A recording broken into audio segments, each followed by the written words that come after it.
Hey guys, welcome back to Let's Play Final Fantasy VII. Last time we made our way through the Cave of the Gi and took on the boss, which I believe his name is Gi Attack, or some other such thing. Anyway, enter here and we get a different rendition of the Cosmo Canyon theme.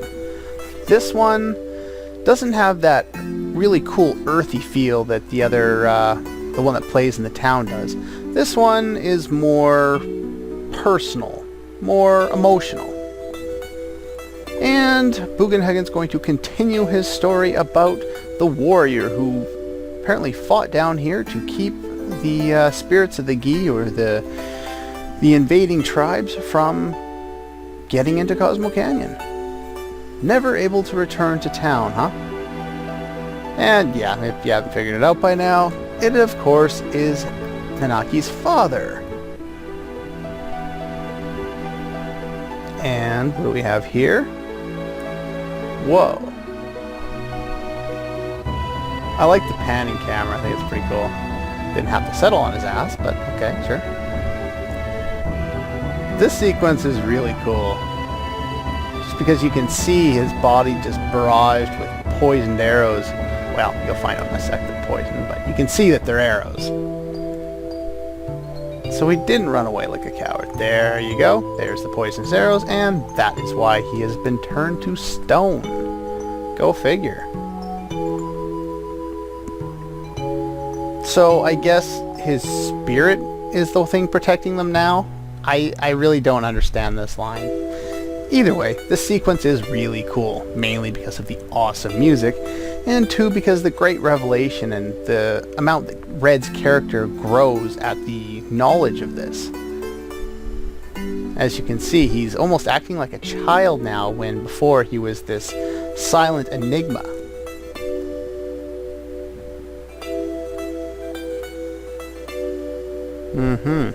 I don't know why they kept the information from him. It doesn't really make a lot of sense, unless at that point in Red's life he would have been, okay, you're going to protect it, I'm going with you, and wouldn't have taken no for an answer. Which is entirely possible. Yeah, so Bugenhagen has held this information, and apparently so did his mother.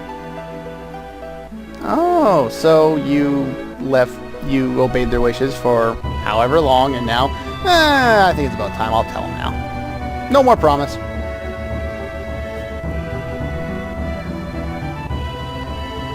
Well, you didn't want to forget about this cave. I got the added effect material in here. Can't go anywhere without that.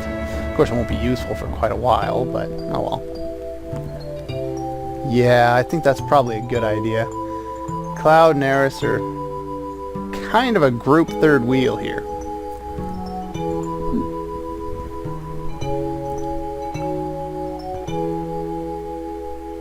Awesome. I like that idea. Because if you remember back when we first got here, Red said this is where his journey ends. This is his hometown. But if he comes with us, then we can continue working on his limit break. Not that that's all that important. He doesn't get a lot of very good ones, but he's a nice character.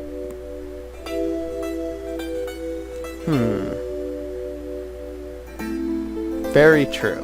It's a very similar situation to, real life.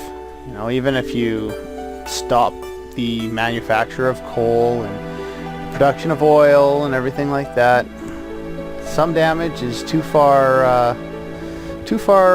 enacted and too far done to really be able to reverse the effects completely.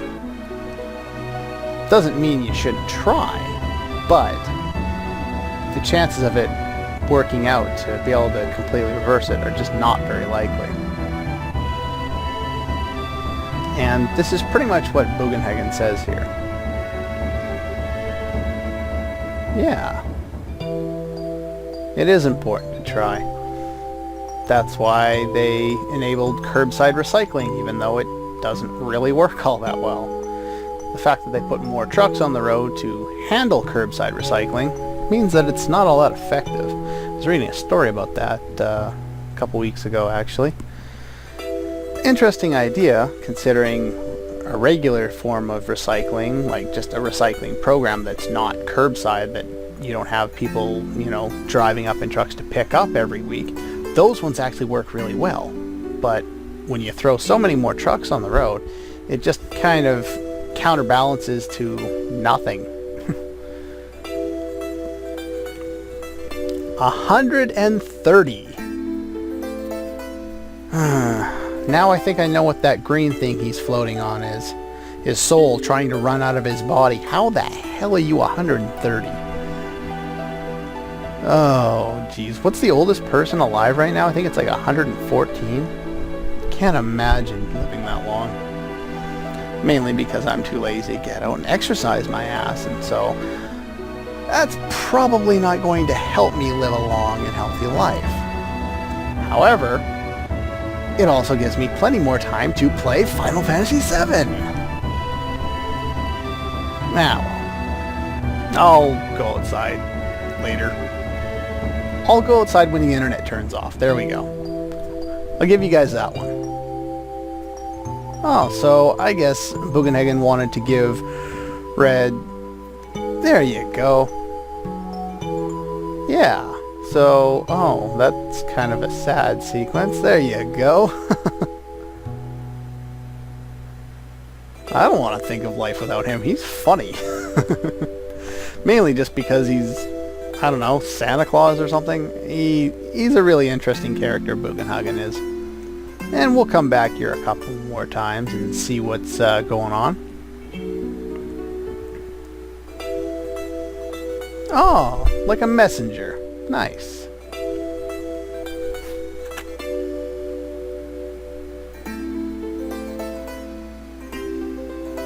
Ah, goosebumps from that. I really do like this sequence. It's a lot of fun. And this theme is really cool, which helps. What do we have here? Falling crystals? Falling glass?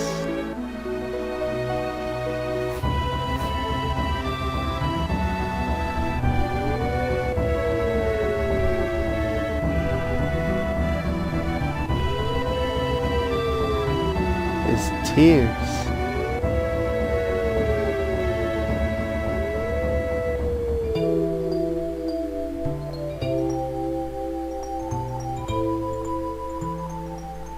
Oh, I really love that sequence. I know I said that like 6 times, but it is really a lot of fun to watch. And it is quite emotional. And it's nice to go from that, you know, the emotional rendition of the Cosmo Canyon theme back to the earthy one, you know, when you're jumping to your other characters here. I think that's pretty cool. And they still think Red is gone. You came in handy at times. What? Shut up, Barrett. Okay. Now, who do I want in my party right now? I want to throw you in, and I'll probably put Yuffie back in at this point. Maybe I'll change it up, I don't know. That'll work for now. Figure out what I'm going to do when I get outside. Give me a chance to take a break. Wow, that was a long sequence. A lot longer than I remember it being. Probably because I forget to hit the button while I'm trying to blather on about this point or that point. And of course Red's coming as well, which is great.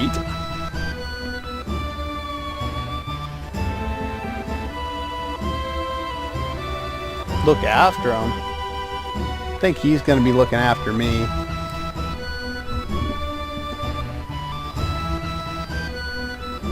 What do you have to say? Okay, we'll do that. We'll definitely do that. Anyway, back on the world map, I'm going to have to adjust my equipment and such, and I'll be right back. Okay, you guys, I'm back. And while I was off screen there, I decided I'd go and I'd train some of my limits. And to do that, I basically went back to... these ones don't have very many, so this is the party I'm stuck with now.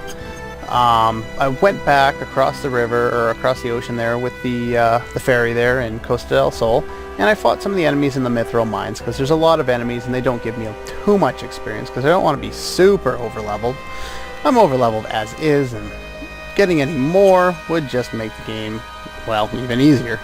So I did that, got the first level 3 for everyone except for Red and Cloud. So those two will be my party for the next little bit. Well, Cloud obviously. But what do we have here? I don't think I've showed off any of the enemies around this area. Not that there's too much to worry about. These guys are kind of annoying actually. Not because of that, but because when you use a normal attack, sometimes they will go into their shells, and then they take almost no damage. And for some reason, they're not doing so right now. But they can do that. They also absorb water, so don't use Aqualung on them. Use something else, Beta, Ramu, Titan, something like that.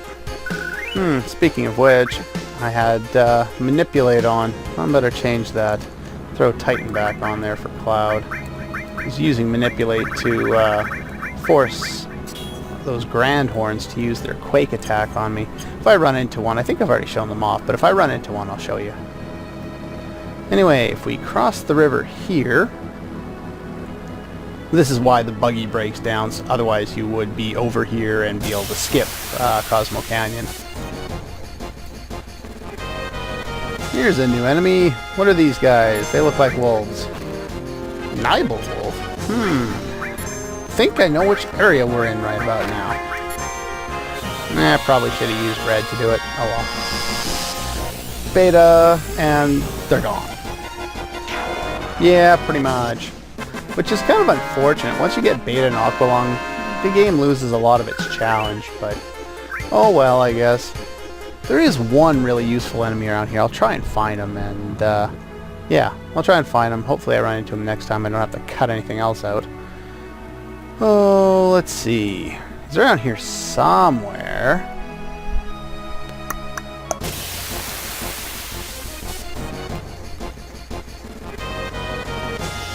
And this is him! Awesome!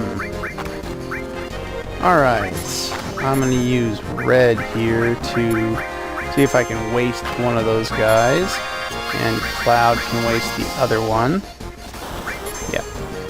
Okay, I guess red can't waste one of them. The guy on the right there, I can't remember, what are you called? Valron. He has a Demi-like attack. Ooh, that damage is getting pretty good. Yeah, I want to use red or Cloud to kill most things from now on, because they still need to gain limits, and to get the level 1 limit, or the first stage limit of the whatever level, you need to, you know, kill stuff. So, hopefully, this guy is going to actually use his attack on me, because it's kind of tedious if he doesn't. He has a Demi-like attack. I can't remember what it's called. If I had my, maybe it's that one. I don't know. Anyway, he does some pretty good damage, so you can use him to build up your limits, and it works out quite well. And of course, just use White Wind to continue to fill up. And apparently, he's not going to use it. I don't know. He's got a Demi-type attack that's really useful to use. Jump Kick is not it. Okay, enough wasting time in this fight. I think I'm going to have to move cover over to red there. Yeah, I'm going to move cover over to red, and I'll be right back.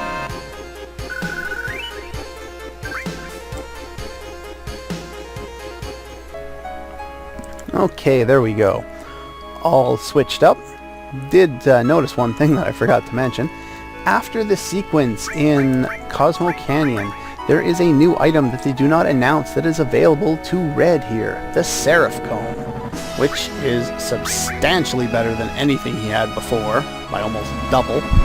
And it has 4 slots, so it's useful in that sense. But he is a real powerhouse now with this, which is one of the reasons why I want to use him. The other one is because of his limits. He just hasn't learned as many yet. So, yeah. That's pretty much all I wanted to set up at that point. Let's enter the next town. Wonder what town this could possibly be. What the hell? Huh. If Tifa's here, there's a little extra dialogue that exchanges between her and Cloud. Not a lot that you wouldn't expect anyway.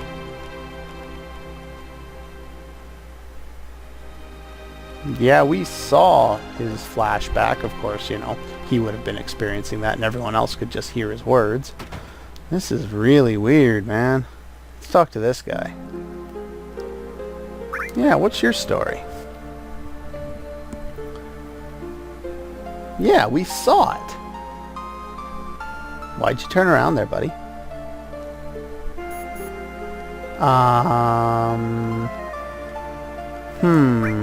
Give me a room. Nah, don't trust you. Anyway, throughout this area, throughout this town, there are these guys in a black cape.